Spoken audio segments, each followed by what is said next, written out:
Mariing pinabulaanan ng Philippine National Police ang mga paratang na sila ang nagpakalat ng extrajudicial confession ni David Tan Liao kaugnay sa kaso ni Anson Cue.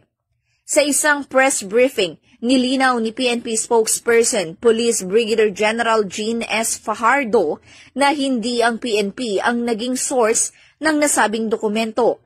Aniya, mula pa noong Biyernes Santo ay naging bukas na ang PNP sa pagbibigay ng impormasyon hanggat hindi ito nakakasagabal sa investigasyon. Noong April 16 na ipatupad ang search warrant na humantong sa pagkakaaresto ni Ricardo Austria at Raymart Catequista sa madaling araw ng Sabado. Kinabukasan sumuko si David Tan Liao na sinamahan ng kanyang mga abogado sa pagbibigay ng salaysay. Sa mga naging confession, pinangalanan umano ang anak ni Anson Tan bilang utak ng krimen.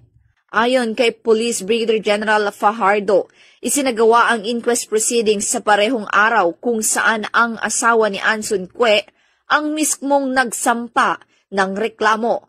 Bilang private complainant, nabigyan sila ng kopya ng lahat ng dokumento, kabilang ang extrajudicial confession, kaya't mayroon silang direktang akses sa mga sensitibong detalye ng kaso. Dagdag pa niya, ang PNP ay mahigpit na sumusunod sa tamang proseso at may security protocols sa paghawak ng sensitibong dokumento. Tinitiyak ng PNP na sila ay patuloy na sumusunod sa legal na proseso at pinapangalagaan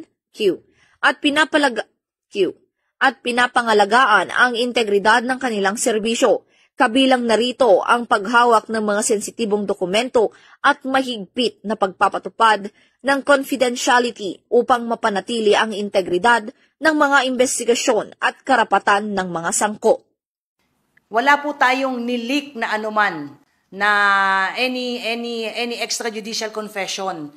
Nagkaroon po tayo, if you may recall, nagkaroon po tayo ng press briefing. Saturday po yon. We have all the opportunity po i-reveal po lahat ng mga information at that time because we already have the copy ng extrajudicial confession po ni Ginoong David Tan Liao. Pero we did not reveal. Ang sinabi lang natin, undergoing po ng investigation, aalamin po natin at iimbestigahan yung laman ng mga extrajudicial confession po ng tatlo, including po yung sinasabi nga po ni Ginoong Tan Liao. So hindi po ang PNP ang nag-implicate. Ulitin po natin, hindi po PNP ang nag-implicate kay David Tan Liao. Bakit po lumabas yung kopya po ng extrajudicial confession?